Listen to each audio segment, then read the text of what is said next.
Ketua DPW Himpunan Mitra Dapur Generasi Emas Jawa Tengah Bambang Setiabudi dan perwakilan Presidium Mitra Makan Bergizi Gratis mendatangi Komisi DPRD Jawa Tengah untuk menyampaikan bahwa masih ada ratusan SPPG yang sudah terdaftar dan memiliki identitas resmi, namun belum mendapatkan kejelasan operasional akibat skema moratorium. Menurutnya, kondisi tersebut menimbulkan ketidakpastian bagi para mitra yang sudah berinvestasi dan menyiapkan sarana pendukung program.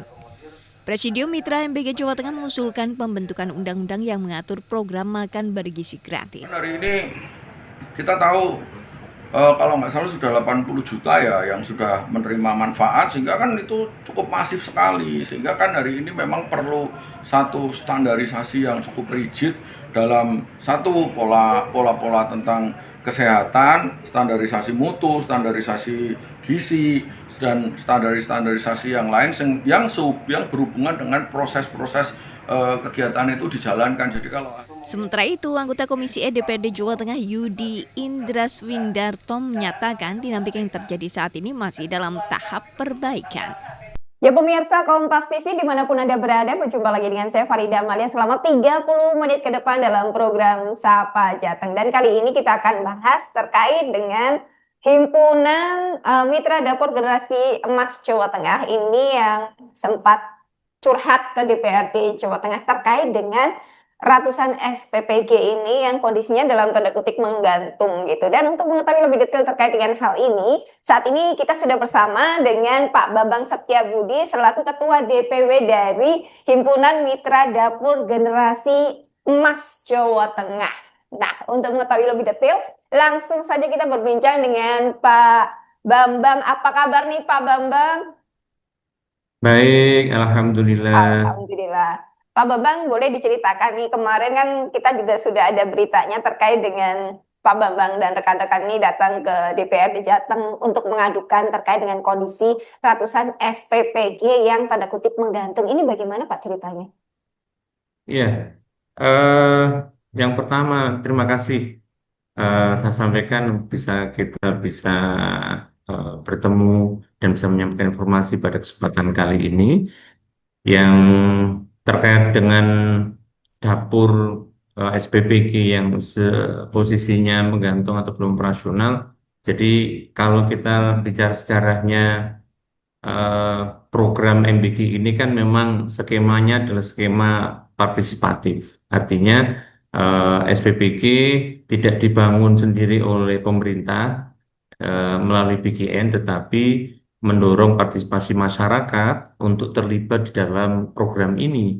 Salah satunya adalah pembangunan dan termasuk fasilitas SPPG itu didorong partisipasi oleh masyarakat melalui yang namanya SPPG Mandiri. Jadi SPPG Mandiri ini masyarakat sendiri yang mengajukan kepada BGN, kemudian diterima oleh BGN melalui web mitra.go.id, kemudian mendapatkan ID SPPG. Nah, setelah itu kemudian mereka membangun.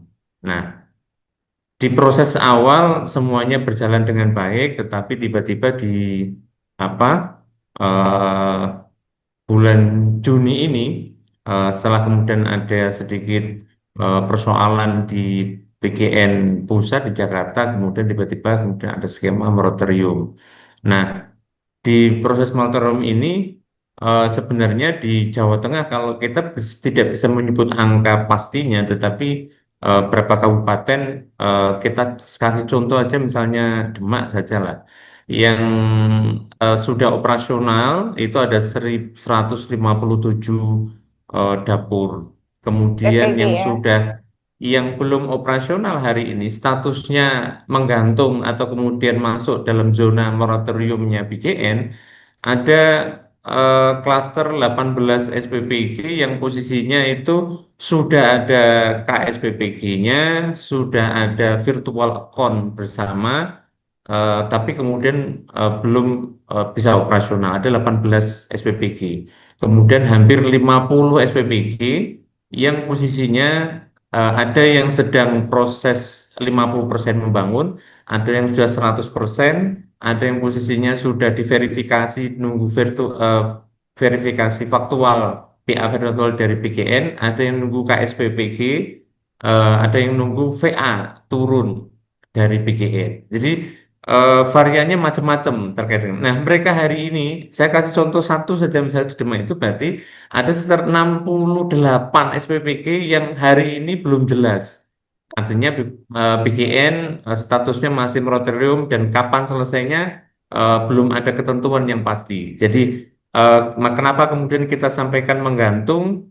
Karena PGN di dalam kebijakan moratoriumnya kemarin tidak dalam skema atau kemudian nomenklatur yang jelas blueprintnya. Artinya kita siapin ada keputusan kepala badan bahwa melakukan moratorium dengan meliputi bla bla bla bla. Itu tidak ada. Sehingga bagi kami yang dulu teman-teman kami mitra yang dulu sudah mendaftar dan sudah setujui oleh BGN kan menjadi kalang kabut, Pak.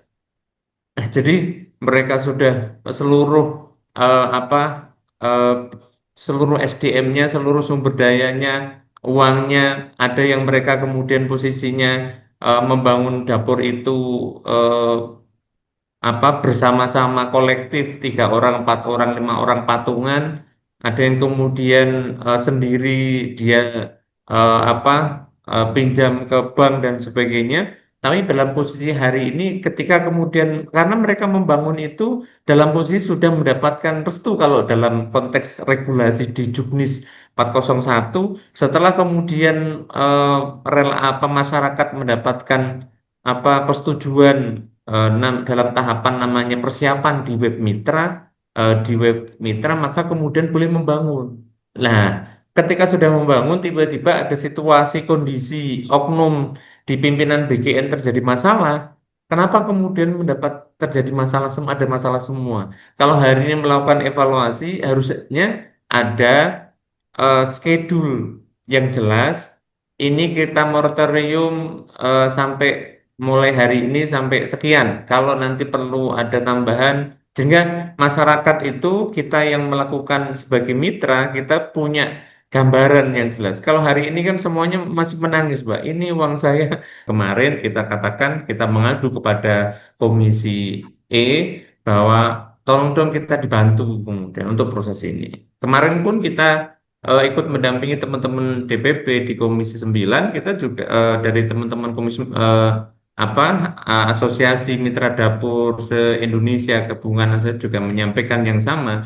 Jadi kita bermitra dengan pemerintah jangan sampai kemudian masyarakat atau rakyat itu kemudian eh, kemudian dalam tanda kutip dibohongi oleh pemerintah karena mereka sudah menyetujui kan BGN bukan pribadi pimpinan ketua wakil ketua tetapi ada lembaga negara yang mewakili pemerintah dalam proses pelayanan masyarakat. Sehingga ini menjadi poin penting yang kemudian perlu kita tegaskan di forum ini. Kenapa kemudian kami bersama-sama menyampaikan keluh kesah pada wakil-wakil kami di tingkat Jawa Tengah, kami menyampaikan pada Komisi Pimpinan DPR RD Jawa Tengah melalui pimpinan Komisi E, di pusat juga disampaikan melalui DPR RI. Gitu, Mbak. Usai saat ini kami akan segera kembali.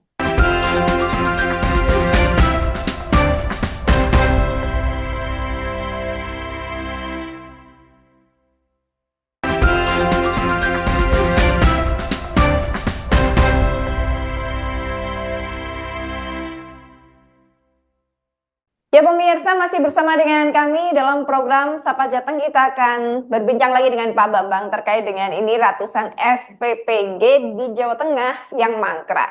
Ini memang di satu sisi ini semuanya jadi dilema ini ya Pak Bambang ya. Kalau tadi sudah disampaikan Pak Bambang kendalanya seperti itu, kemudian dari komisi dari Dewan juga sudah menyampaikan sudah disepil tadi di segmen 1 oleh Pak Bambang. Pak Bambang bisa didetailkan tanggapan dari DPRD Provinsi Jawa Tengah yang kemarin Bapak menyampaikan dengan rekan-rekan ke sana itu bagaimana? Apakah ada solusi? Kemudian apakah ada plan A, plan B yang akan disampaikan ke BGN atau bagaimana ini Pak?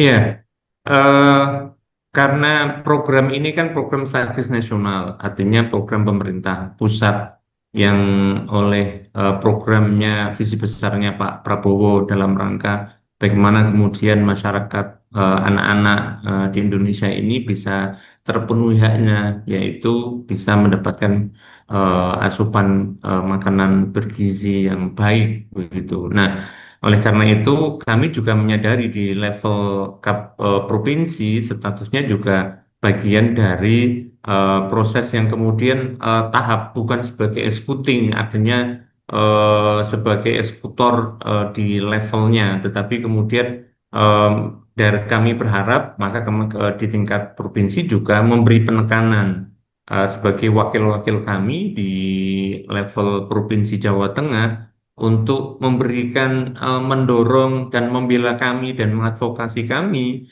karena eh, semua proses tahapan prosedur sesuai dengan juknis sudah kita lalui, maka kemudian bantulah kami rakyat-rakyat di Jawa Tengah ini yang kemudian hari ini masih apa galau atau kemudian masih tidak jelas oleh kebijakan-kebijakan dari Badan Gizi Nasional. Nah, ini yang kita kita sampaikan kepada Komisi E dan dari Komisi E juga menyambut baik dan sekali lagi mendorong menegaskan bahwa program ini harus dijaga keberlanjutannya dan juga apa yang kemudian menjadi tanggung jawab apa mereka untuk menyampaikan ke BGN, harapan kami juga disampaikan melalui jalur-jalur yang beliau misalnya ketika kemudian mereka di DPR ya berarti menyampaikan di level di tingkat atas bagi legislatif di DPR RI sesuai dengan fraksi atau partainya masing-masing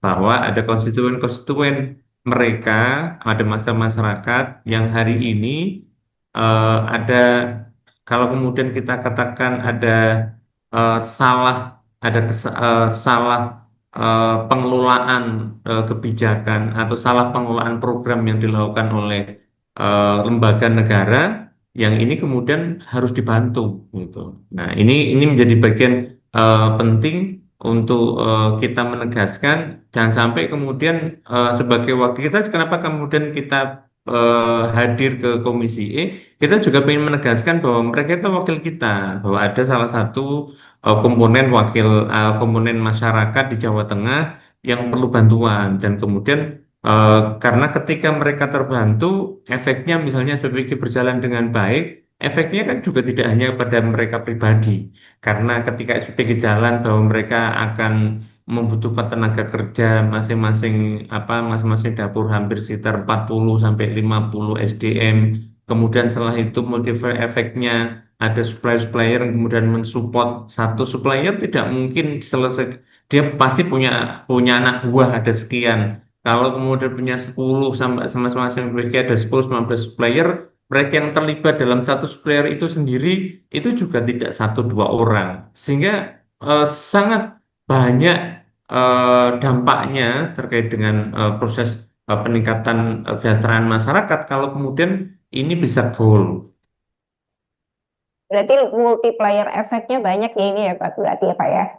Eh, Pak Iya, Bambang, ini kan banyak juga masyarakat yang hingga saat ini masih tidak setuju adanya MBG dan lain sebagainya. Apakah dari Pak Bambang dan rekan-rekan ini masih tetap optimis ini terkait dengan MBG ke depannya akan tetap lanjut dengan kemasan yang lebih baik, dengan hasil evaluasi yang lebih baik, atau mungkin karena banyak desakan dari masyarakat dan lain sebagainya, jadi eh, agak-agak pesimis gitu atau gimana nih Pak Bambang? ya. Yang pertama bahwa setiap program yang dijalankan pasti ada dalam proses pelaksanaannya ada sisi positif negatifnya. Artinya negatifnya saya bicara negatifnya dulu. Bisa jadi kemudian posisinya ada aplikasi di lapangan yang kurang maksimal, itu bagian dari evaluasi nanti di lapangan bagaimana kemudian masing-masing SPBG bisa menyajikan makanan yang bergizi, enak dan kemudian disukai oleh anak-anak sehingga kemudian apa yang menjadi tujuan utamanya memang untuk memberikan asupan gizi dan mendorong atau bercita-cita untuk membekali generasi emas 2045 bisa jadi akan tercapai. Nah, yang ada yang kemudian mencoba menyandingkan bahwa menganggap bahwa MBG ini mengambil dari anggaran pendidikan dan kemudiannya sekolah yang dimaksimalkan atau guru yang disediakan dan seterusnya. Kemudian ada beberapa problem yang hari ini muncul anggapan itu. Yang ketiga, ada beberapa yang anggapan yang kemudian bahwa dalam proses di lapangan ada beberapa oknum, saya katakan oknum, baik di pimpinan di pusat yang kemudian hari ini tidak menjalankan kewajibannya, kewenangannya sesuai dengan ketentuan perundang-undangan, sehingga ada beberapa yang kemudian hari ini sedang diproses di Kejagung. Itu yang membuat kemudian masyarakat pesimis, kenapa kemudian program ini kok seperti ini dan seterusnya. Tapi eh, karena ini menjadi bagian dari komitmen Presiden dan pemerintah dalam rangka satu ekspektasi besar yang ingin dibangun bagaimana menciptakan generasi emas 2024 terwujud. Salah satu opsionalnya adalah dengan program Strategis Nasional ini, program memberikan makanan bergizi gratis kepada rakyatnya. Kalau kemudian kita lihat di beberapa negara, kan tidak hanya di Indonesia, malah Indonesia baru dilaksanakan tahun kemarin. Tapi di beberapa negara-negara yang lainnya, India, negara di Eropa dan beberapa Asia sudah melaksanakan MBG ini sudah sangat lama. Nah, ini kan menjadi bagian kenapa kemudian mereka bisa melakukan itu dan kemudian kita tidak bisa. Nah, ini kan menjadi bukan pertanyaan besar bagi kita. Jadi kami tetap optimis bahwa program ini akan berjalan dan dijalankan dengan baik. Dengan sekali lagi, semua memang harus mengevaluasi dan selalu mengevaluasi.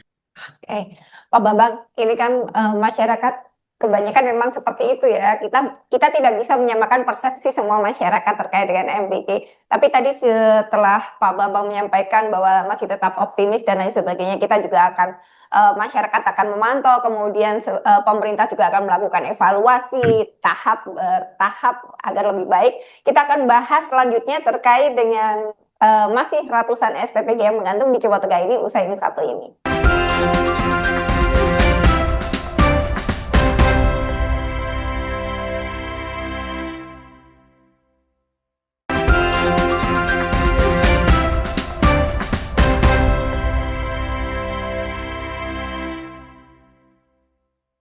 Ya pemirsa Kompas TV masih bersama dengan kami dalam program Sapa Jateng dan Pak Bambang selaku Ketua DPW dari Himpunan Mitra Dapur Generasi Emas Jawa Tengah. Kita bahas terkait dengan yang tadi ini ratusan SPPG, kalau tadi kurang lebih 157 SPPG ya Pak Bambang? Itu saya kasih contoh satu di Demak. Tapi di Jawa Tengah ini saya kasih case. Jadi ada case salah satu di Demak itu ada hampir berarti 68 yang belum operasional. Itu satu, kalau saya kalikan rata-rata misalnya ada yang 20, ada yang 30 di kabupaten kota se-Jawa Tengah dari 35, kan sudah muncul ratusan dapur. Kalau saya mengatakan 50 berarti hampir 100 1.500, kemudian kalau sekitar 20 saja hampir sekitar 600 dapur yang kemudian posisinya di Jawa Tengah yang belum operasional. Hari ini Jawa Tengah yang kemarin laporan dari KPPG yang sudah operasional kan di angka sekitar 4.300, 4.100 atau sekitar 400 sekian yang kemarin disampaikan pada rapat dengan Komisi E kemarin. Jadi situasinya memang ada cukup banyak dapur yang ini saya tadi kasih contoh aja case salah satu kabupaten lah di Jawa Tengah.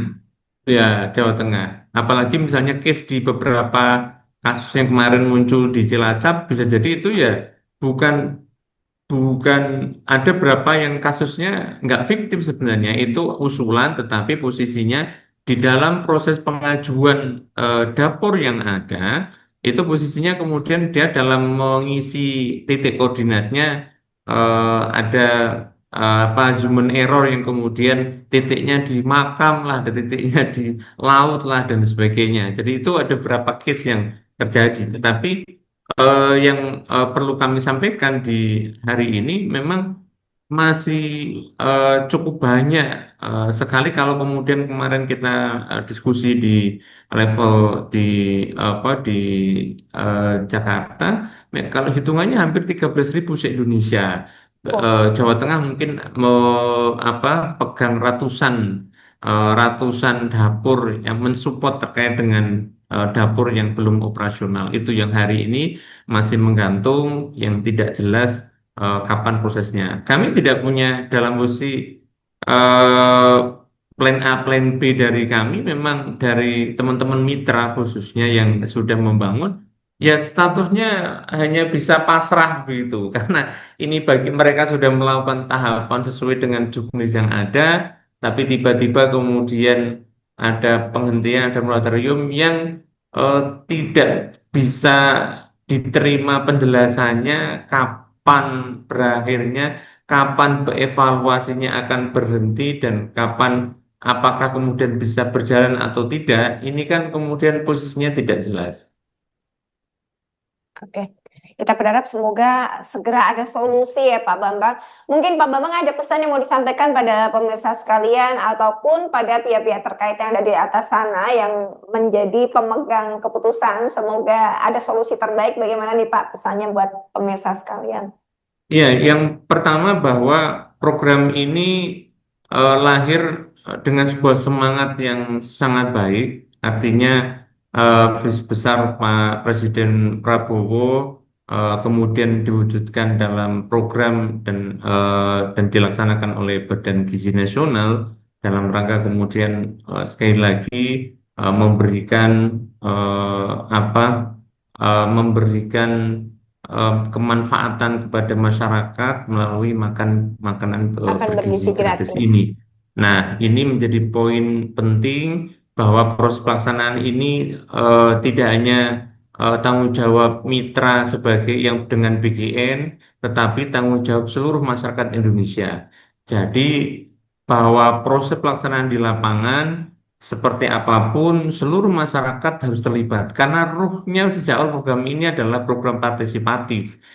Pembangunannya juga partisipatif, proses pelaksanaan fasilitasnya juga partisipatif, artinya melibatkan masyarakat. Maka dalam proses evaluasinya juga harus melibatkan masyarakat. Artinya masukan apapun dari masyarakat sebagai pengelola SPPG di tingkat lokal diterima, di tingkat pusat juga harus menerima.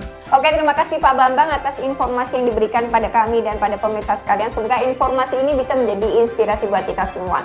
Saya Farida Amalia pamit undur diri. Kompas TV, independen terpercaya.